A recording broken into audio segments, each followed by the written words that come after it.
I am someone who grew up extremely poor. And finally, at the age of 35, I am at a place where I feel relatively comfortable, both financially and emotionally. And I was reflecting upon that journey that has been roughly about 20 years in the making now. And I realized that I have learned a few things about this thing called scarcity mindset. So my intention with this video is to share with you those ideas because I think they might be very helpful for you in battling your thoughts around scarcity when they come up for you.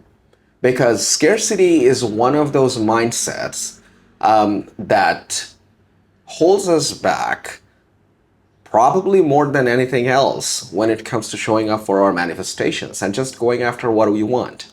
But before we get started, a little bit of context so that you have a clearer picture of where I am coming from.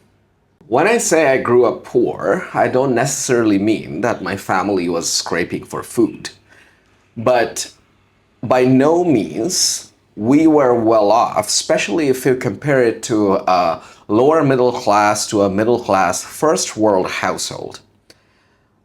As kids, me and my sisters, we were never allowed to pursue anything creative. And there was a lot of abuse going on in the household, both physical and emotional.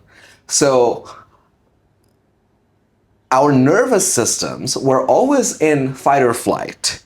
And I also want to paint an accurate picture about money. Like I mentioned, my family wasn't scraping for food, but we were always felt in lack. For example, my dad, the concept of enjoying what he has was very foreign to him for the entirety of his life. There would be a lot of tension and turmoil in the household around some small financial mishaps that probably has no bearing for the family, even 1 month down the line.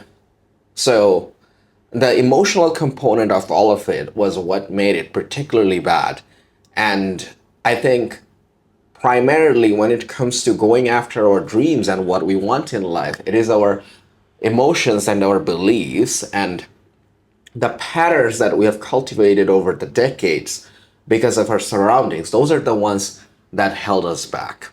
So I would like to talk a little bit about how scarcity mindset shows up for every area in our lives.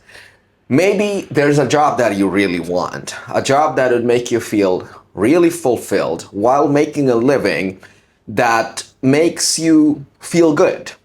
You know, I don't know if this was from Neville Goddard or Napoleon Hill, this idea of making a lavish, dependable, and steady income doing something that speaks to the soul. Maybe that is what your heart desires right now at this stage in your life, but the moment you think about that, your mind comes up with a set of thoughts that revolves around something like this. I don't have what it takes for these reasons. Maybe I'm not just talented enough.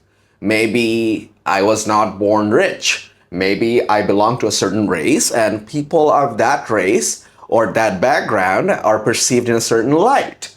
As such, I shall never be recognized. Or take the example of finding a partner that you would find attractive and would also share a deep level of emotional connection.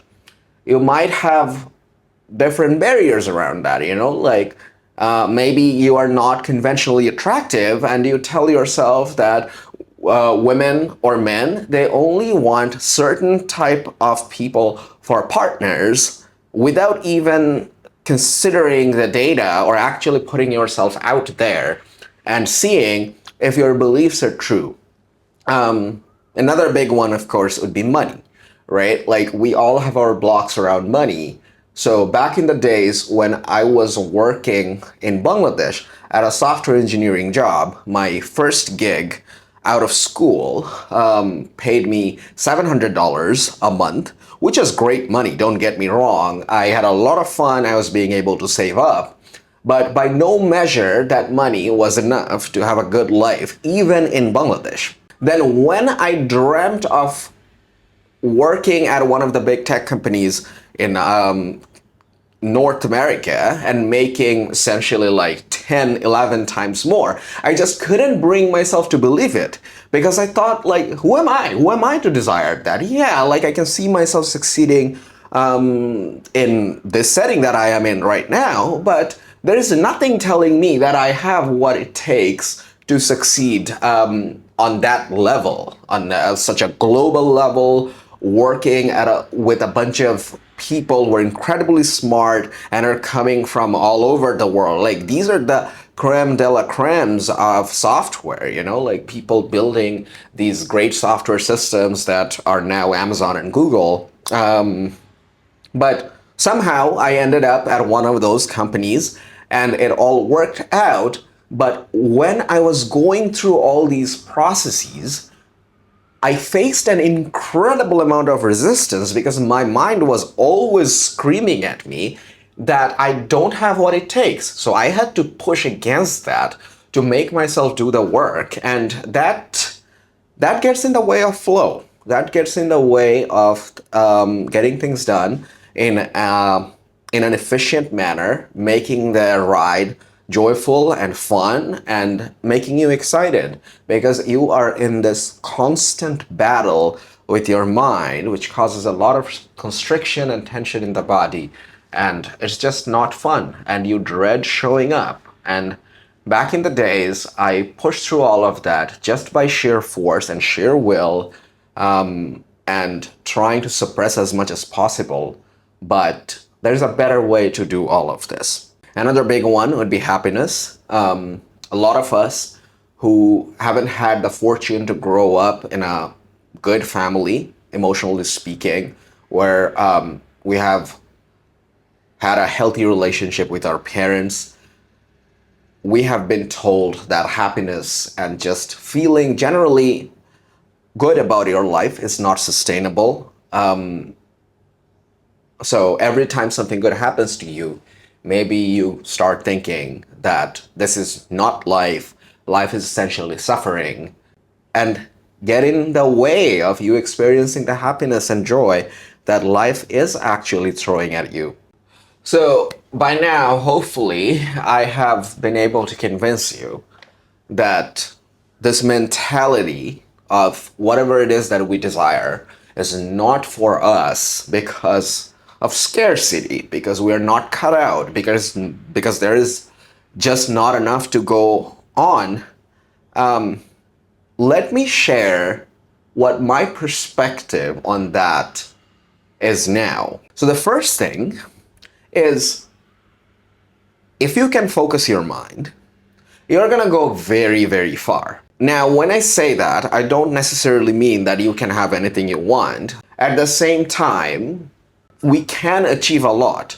For example, I couldn't believe that one day I'd work at Amazon and then, like make the kind of money that I was making there and then go to private equity and then finally, like travel in 10 countries and then dream about living in Thailand by the beach someday.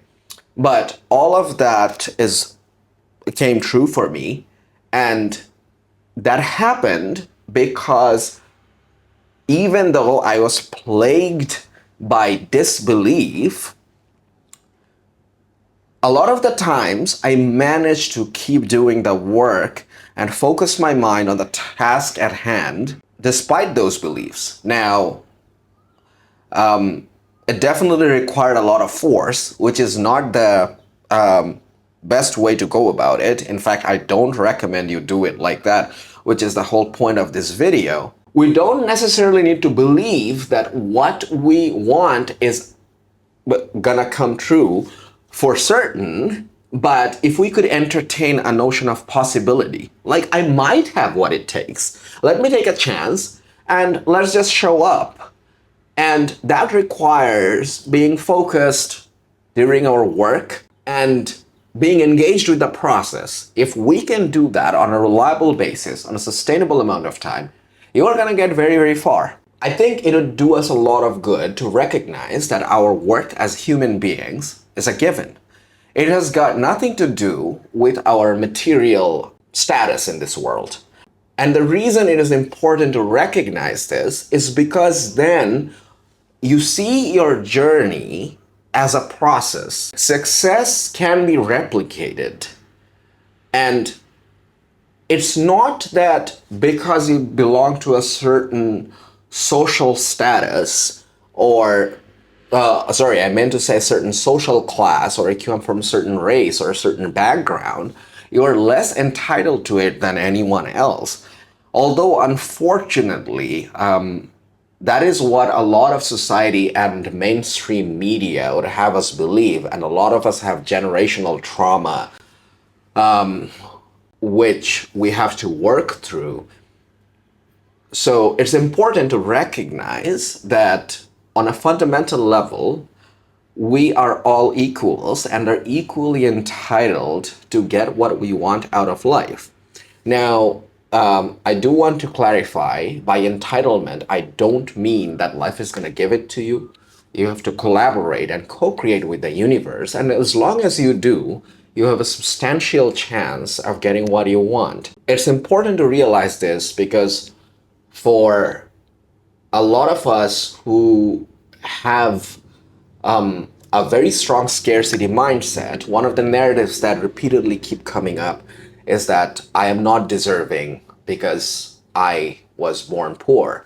I didn't grow up in a first world country. I belong to a certain race, and people from that race are not known to be successful in an international arena. How dare I dream so big?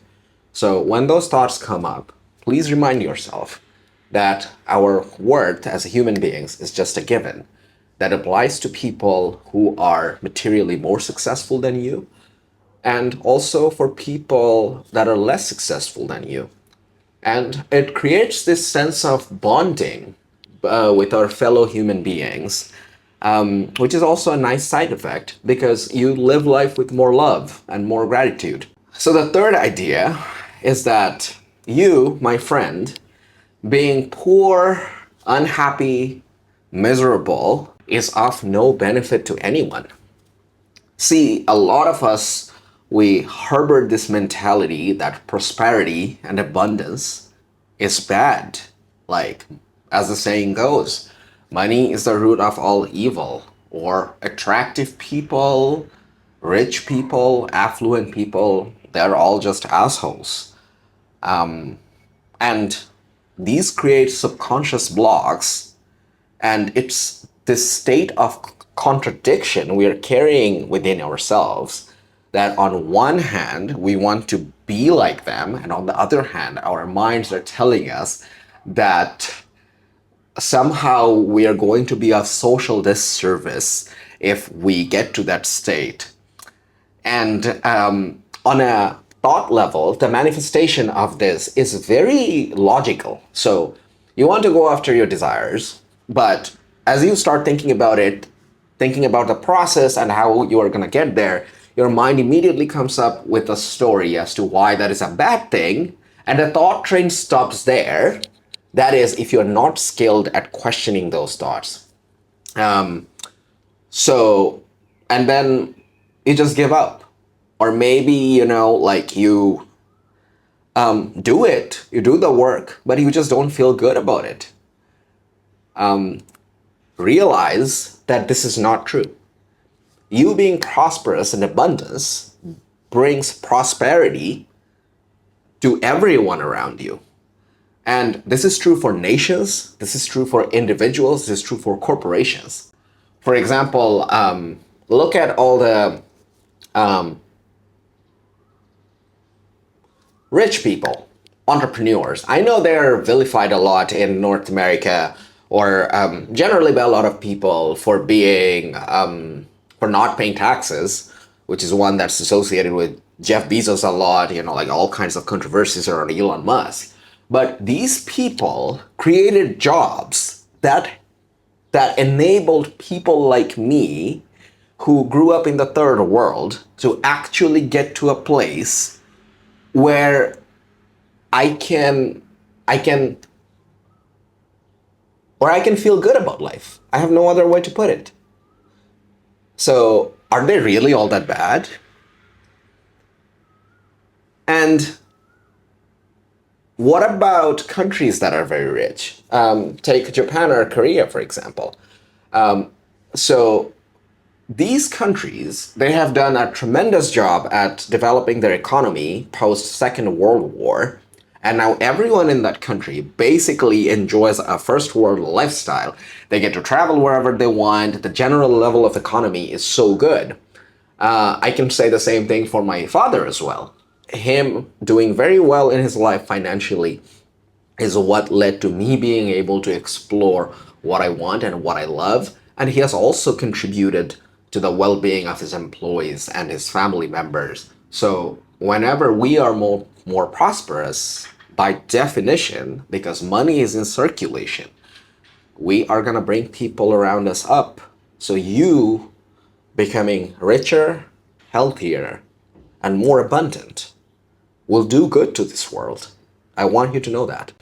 So let's talk a little bit about what we can do when those thoughts do come up for us. So this problem can be approached in different ways. A holistic solution is what have worked best for me. You want to get to a place where your default thought process is one that empowers you and moves you forward. And that would take a lot of work, especially if you're someone like me who has had these thoughts around scarcity cultivated for decades.